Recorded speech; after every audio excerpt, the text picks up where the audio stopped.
my loyal and intuitive Cancer friend. Hello and welcome. My name is Mina, and I'm here to offer you a 3-card reading exploring the themes of you, your path, and your potential. I invite you to consider what the reading reveals about possible challenges, opportunities, and personal growth for the week ahead. Take a deep breath, rest your mind, and let's see what the cards have to share with you today.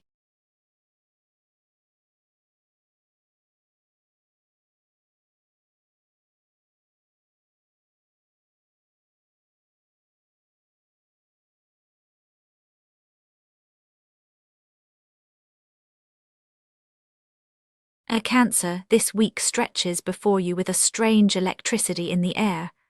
There's a subtle friction, like the hum you feel when something's about to be revealed, but you can't quite name what it is. Maybe you've been carrying a quiet worry, letting it brush up against your thoughts when no one else is looking. It's not the type of thing you talk about openly, not even with those closest to you. It lingers in the pauses between conversations, in the way you hesitate before answering a simple question. You might even feel a little protective, turning inward, unsure if you want to let anyone see what's really going on. There's an urge to keep certain feelings close to your chest, wrapping them up in careful layers, telling yourself it's safer that way. Yet the tension grows, not from outright conflict, but from the effort of holding something back. You sense the stakes are higher than they appear.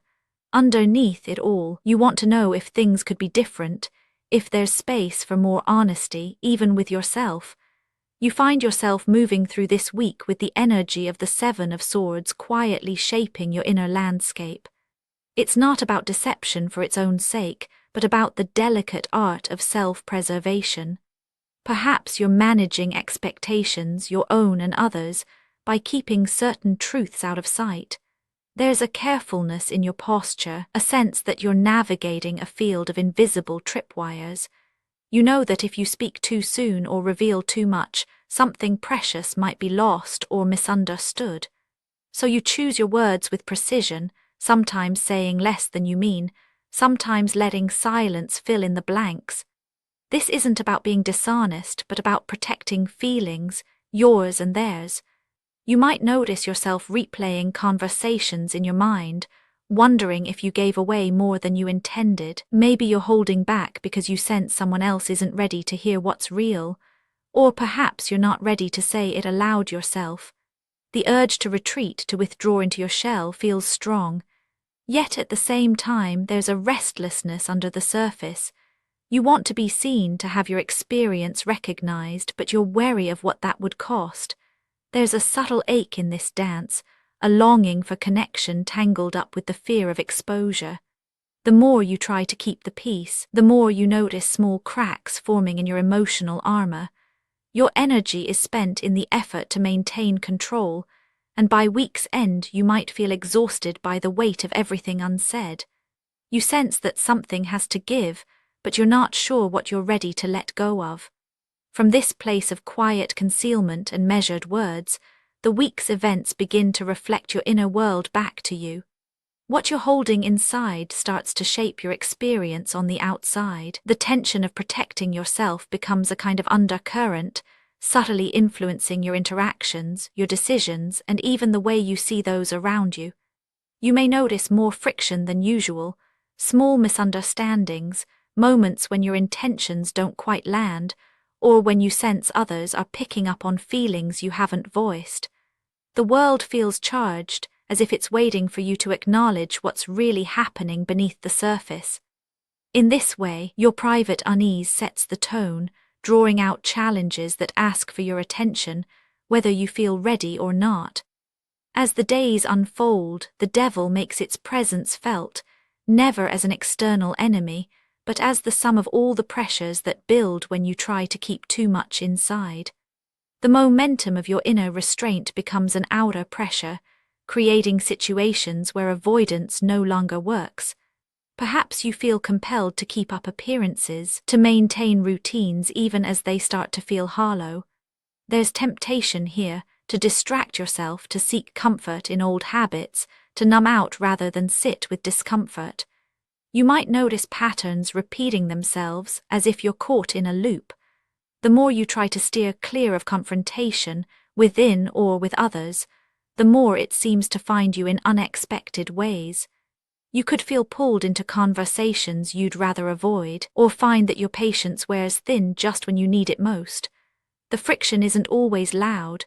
Sometimes it's just a persistent sense that you're not being fully honest with yourself, that you're making choices from a place of fear rather than freedom.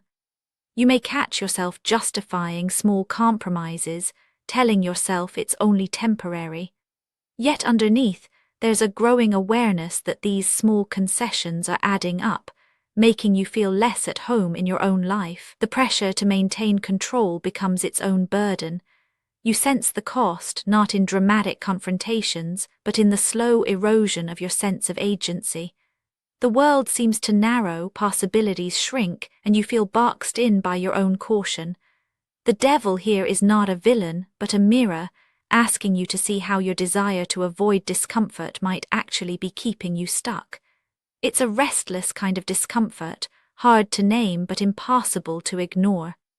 Yet, even as the pressures build, there's a quiet possibility that begins to emerge. It's not guaranteed. It depends on how honestly you meet this moment, on your willingness to let some of the tension breathe. The sense of being boxed in is real, but it's not absolute. What arises next is shaped by your choice to acknowledge what you've been carrying, even if only to yourself. The path forward isn't about breaking free all at once, but about allowing space for truth to surface gently, without judgment. If you meet the discomfort with a little curiosity, you might notice that parts of you long for relief, for a pause, for rest from the effort of holding back. The potential here is not something that happens to you, but something that opens as you lean into your own experience, one small step at a time. And so the Four of Swords comes into view, not as a promise of resolution, but as an invitation to lay down the struggle, at least for a moment. The growth available to you this week lies in your willingness to rest within yourself, to offer yourself a break from the need to have it all figured out. It's not about giving up, nor about confronting everything head-on. It's about finding a gentle stillness, a moment of quiet where you can hear your own thoughts without the static of fear or expectation. Imagine what it would feel like to set aside the armor just for a little while and let your heart catch its breath. There's relief here not because the world suddenly becomes easier, but because you stop fighting yourself. In this pause, new clarity can begin to seep in, often in the simplest ways. A sigh you didn't know you needed, a thought that lands softly instead of sharply, a sense that you're allowed to be exactly where you are. With the Four of Swords, rest is not a retreat from life, but a way of coming home to yourself. It's the space where honesty can gently take root, where you remember that you don't have to carry everything alone. In this quiet, the urge to defend or hide loses its edge, making room for something more nourishing to emerge. You may not have all the answers, but you realize you don't need them to find peace in this moment. Stepping back, the story of your week weaves these threads together. The careful vigilance of the Seven of Swords reveals how much energy you've invested in keeping certain feelings out of sight. The growing pressures of the devil show what happens when those unsaid truths begin to shape your experience, creating a tension that can't be ignored.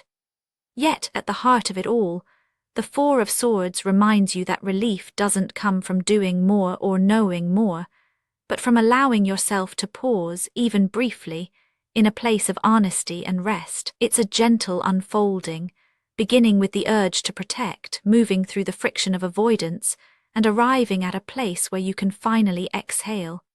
This week is less about dramatic revelations and more about the quiet courage it takes to be present with what's real, even when it feels uncomfortable. The reassurance lies in knowing that your willingness to rest with your own truth is enough. In the midst of tension, you find a softer way through, not by forcing change, but by making space for it to happen naturally. Whatever unfolds, you are not alone in the experience. Your own company becomes the safest place to land. Actionable insights for Cancer this week. This week's tension invites you to notice where you feel most guarded and to let yourself soften there, even if just a little. You could try setting aside a few quiet moments to sit with your feelings, letting them rise and fall without needing to explain them. If you're drawn to rest, you might allow yourself to take a break from overthinking, trusting that clarity can come in the quiet. Spoken word affirmations to repeat aloud for a more positive mindset. I am safe to pause and breathe. My truth matters even in quiet moments. I let go of what I no longer need. I am strong enough to rest and begin again. And now, dear friend, I thank you for giving me your time. I truly hope I have given you something helpful in return. Goodbye and good luck until next time.